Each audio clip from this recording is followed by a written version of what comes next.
This is Rough Drafts Welcome. The podcast where you can mess up, and we can too. I'm Sachiko. And I'm Erin. And together with the editors at Salt and Sage Books, we're changing the face of storytelling, one rough draft at a time. We're glad you're here. Let's get started. Hello, everybody, and welcome to this episode of Rough Drafts Welcome. We're doing a solo episode today, and I'm excited to chat with you. As we are in the official new year, I kind of can't believe it's 2024, we wanted to talk a little bit about what the pressures that you will feel with this new year as an author. Specifically, I wanted to talk about setting goals and the ways that I like to set goals and the ways that I don't like to set goals. Now, obviously, as a caveat, I'm only speaking about my own personal experience, but I would like to address some of the broader patterns that I see in the writing industry and in the creative industry as well. But when it comes to setting goals, a lot of the pressures that writers feel. And then what I think are some solutions to some of those pressures. So we're all super aware of what happens. You set a goal in January, you have all of these big hopes and dreams, and then it kind of ends by March. For me, anyway, I can usually manage it about 3 months, and then I'm done with that particular goal. With that can come an awful lot of shame and guilt. And so we're going to talk about ways that not only can you kind of sidestep that shame and guilt, but how you can build your own goals into a rhythm that's really helpful for you as an author. And that isn't necessarily a one-size-fits-all advice, because that just honestly doesn't work. One-size-fits-all advice, it has never been helpful for anybody, I don't think. So let's talk a little bit about the different ways that you can set goals, like the different goals that you can even have as an author. First and foremost, you are going to have people who say things like, I'm going to write X number of books. The benefit, I feel, for setting a goal to write a book is that it can be fairly open-ended. That can mean that you are drafting. It can also mean that you are doing revisions. It can mean a wide variety of things. And writing a book is such a broad category that you really could spend an entire year working on a book, right? Some people, I know several indie authors in particular who write very quickly. And so their goals for the year is something like writing 12 books, which is really incredibly impressive. If you can write that fast, I'm all hail. We are very impressed by your abilities. For me, I don't personally like setting the goal to write a book. That doesn't work for my personal brain and the way that my life is structured right now. I much prefer to set goals that are a little bit more measurable. That really tickles my funny bone. You've heard me talk before about how much I really enjoy spreadsheets. And you could absolutely break down a spreadsheet, break down the writing a book process into a spreadsheet format. You can totally do that if that feels good for you. So I like the idea of I'm going to write X number of books in a year because it can be a little bit flexible and it gives you a lot of space to pursue a variety of different things within the whole writing a book process. Another thing you can do is you can set a goal to write for a certain number of days. Now, I often see writers say, we've talked about this in the bad advice episode, but I often see people say, well, this year, it's going to be my year that I'm going to write every single day this year. And I think that is a beautiful goal. And for me, it's really an unattainable one. This isn't to say that I lack discipline, and it's not to say that I don't think it's a helpful goal or a healthy one. I do think it can be really super motivating, and especially if that sort of consistent showing up every single day just feeds your soul. Yes, set yourself a goal that is to write every single day. That's marvelous. For me, that starts to feel a little bit too demanding, and especially when I have days where I am just not feeling it. I need to have a little bit of leeway built into that. So for me, that's one way that I would adjust that particular goal of I'm going to write every single day for an entire year. I would make my goal maybe I am going to write 300 days out of the next 365, whatever it happens to be, so that I have some buffers built in so that I don't feel guilty or ashamed or any amount of bad when I need to take a break. And it's okay for you to take a break with your writing. That doesn't make you any less of a writer. We could go on a whole tangent about that. But you're allowed to take breaks in your writing. You do not have to write every single day. Again, unless that feels really nice to you, then rock on. If it feels good to you, we love that for you. I've also seen people who say that they are going to write a certain number of words.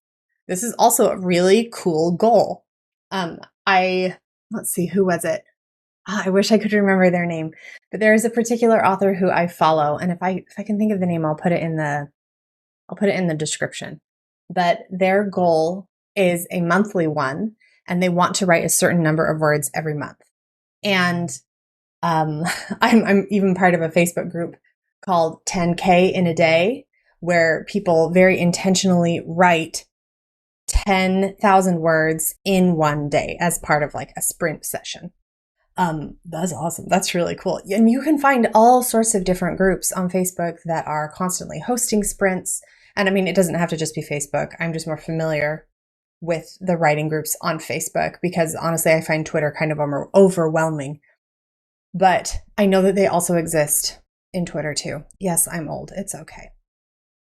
So you can set yourself a word count goal.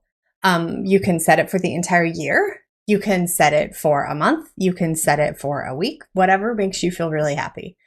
For me, I really like to set goals that I am going to achieve and then some fairly easily.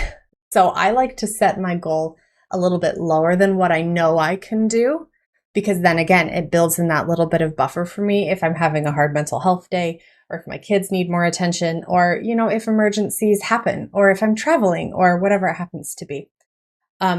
You'll notice that my recurring theme through all of these is that I don't particularly enjoy when I am required to do something in a certain way. That's hard for my brain. That's hard for me as a person. I don't like that. That does not feel supportive to me, and it certainly doesn't nurture my creative spirit. So I tend to steer away from those sorts of things. And again, I like building in things that let me succeed because I want to do this. So the second thing that I think you need to think about, so if the first one was, what are the goals that I can set? I think that the second thing that you can think about is really, why is it that you want to set this particular goal? So many writers, especially newer writers or writers who have, I'm going to still say newer, like if you've written one book or two books where you're still in that space where you're like, ooh, I did this, but I'm not sure if I'm going to be able to do it again. And if you're on like your 17th book and you're like, hi, that's me. I've done this 17 times, but I'm not sure I have an 18th book in me. Welcome. I know how you feel. But you need to ask yourself, why is it that you are setting these goals? Are you setting a goal so that you can prove to yourself that you are officially an author? Are you setting these goals to prove to someone else that you are officially an author? Are you setting these goals to be the structure that is really helpful for your own brain and your life so that you can intentionally include more time? Are you doing it really? The question for me kind of boils down to, are you doing it to guilt yourself into working as like an extrinsic motivation where you're saying, oh, if you don't do this, you've failed, you haven't met your goal? Or are you doing it as more of an intrinsic motivation where you're saying, I care about this and it's important to me, and so I'm going to set aside time to do the thing? Those to me feel very different, obviously. And excuse me, I lean more towards, or I try to anyway, to lean more towards the intrinsic side of it. I think it's important to figure out what is motivating you as a creative person, and then you can leverage that on your own behalf. So we've talked about this before, but I have a really extensive, I'm looking over at, if you can see me on the monitor, I'm looking over at my Write for a Year spreadsheet. So part 3, here are some of the goals that I have made that I have found to be incredibly helpful and supportive to me throughout the years. And I mean, I don't know, maybe you'll learn something. Maybe it's just me talking into the void, and that's fine too. So this comes with a story. It was probably, it was 11 or 12 years ago at this point. No, even more than that. Maybe even 13 years ago. One of my dear friends, who was a writing friend, said that she had made a goal the year prior to sit down and write every day. And we've already talked about how I don't necessarily love that as a goal, right? But for her, the way she described it to me was that her goal was simply to sit down in front of her computer and open her story. That was it. That was her only goal. If she sat at her computer and she opened the story, she could check off that day that she had met her goal. That was the bare minimum for her, right? Or that was, that was where the bar was. So, and then she kept track in a spreadsheet. And this is where I immediately became like, oh, what are we doing? What are we doing with a spreadsheet? So she kept track of how many words she wrote that year. And with her only goal being, I'm going to sit down and I'm going to open my story. That's it. And the number of words that she wrote that year was higher than her year before, which she had also been tracking. We are friends for a reason.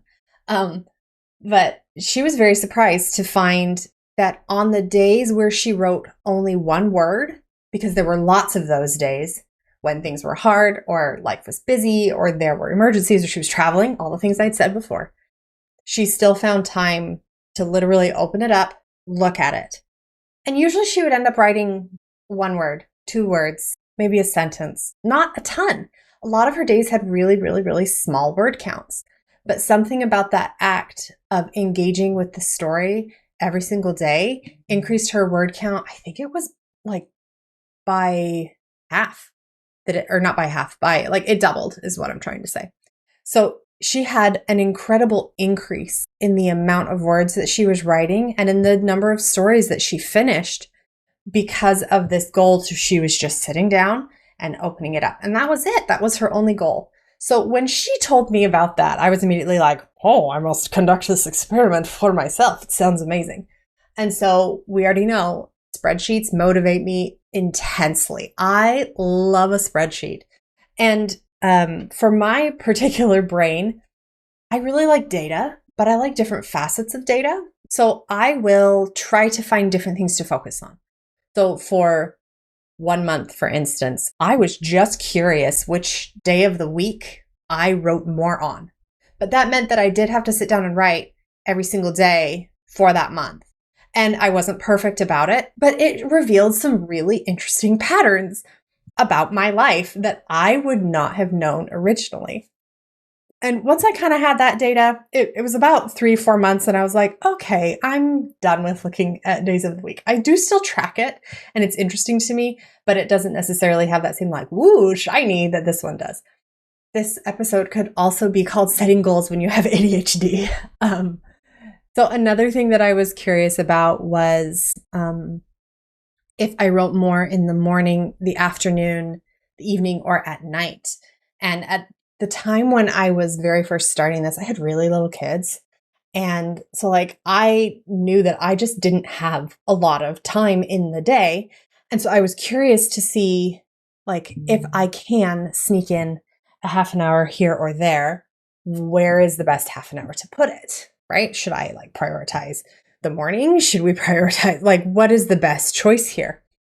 And so again, went through and I measured, and that was really interesting as well, because I tried to write for a morning for, I think it was 2 weeks I did for mornings, and then I switched to afternoons, then I switched to evenings, and then I switched to only writing at night.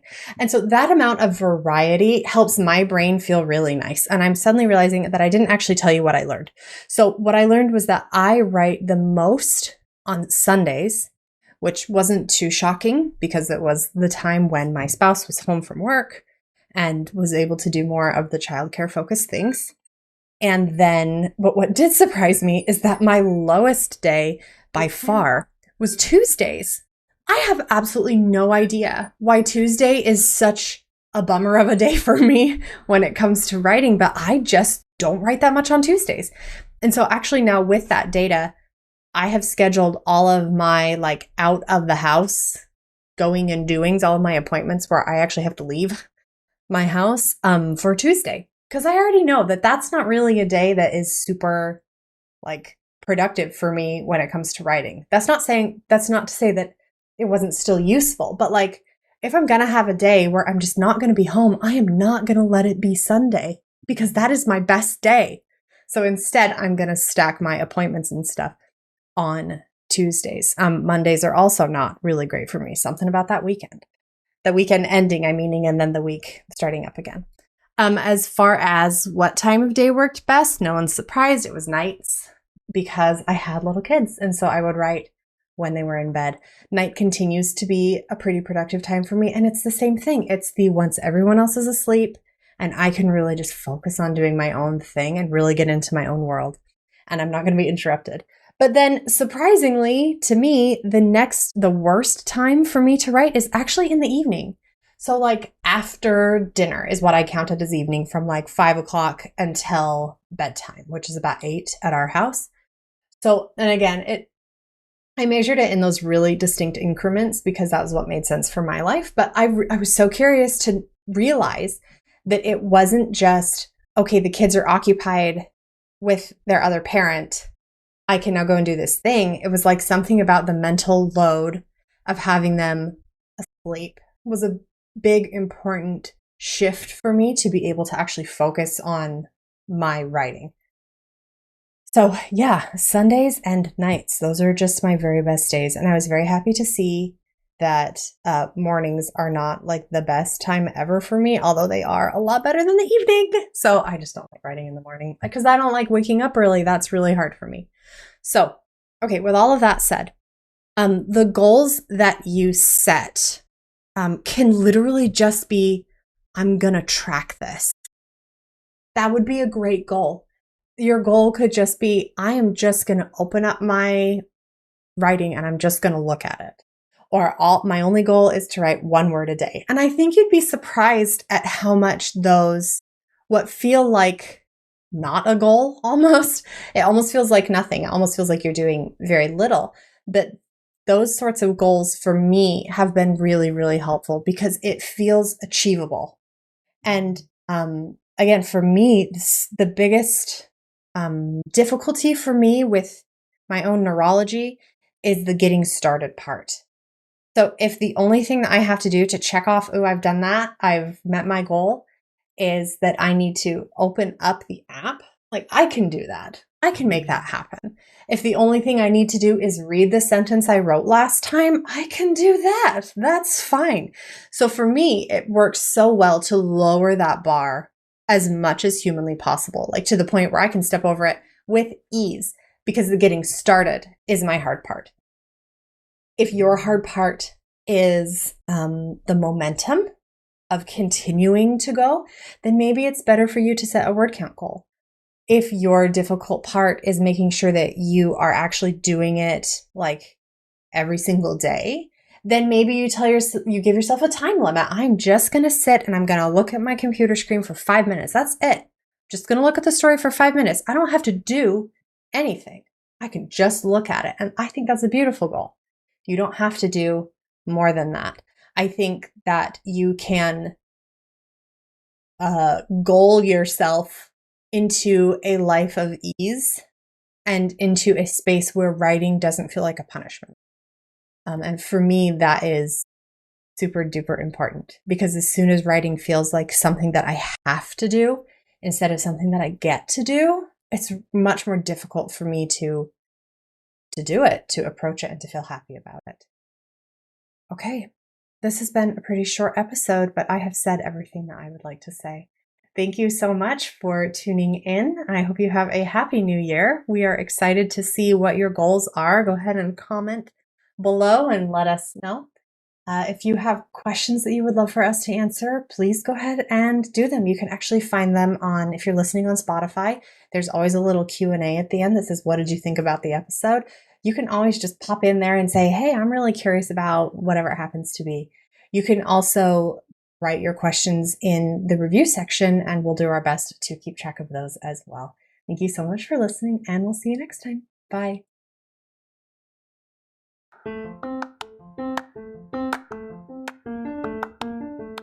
This has been Rough Drafts Welcome. Thank you so much for listening. Got any questions? We would love to hear them. Got a complaint? We'll hear it too. Yep. Leave us a 5-star review. Pretty please, and thank you. And if you want to book with Salt and Sage Books or learn anything else about what we do, or if you want to work with us or take our courses or blah, blah, blah, blah, you can find us at www.saltandsagebooks.com, and we're all over social media too. We sure are. And we'll see you next time. Bye. Bye.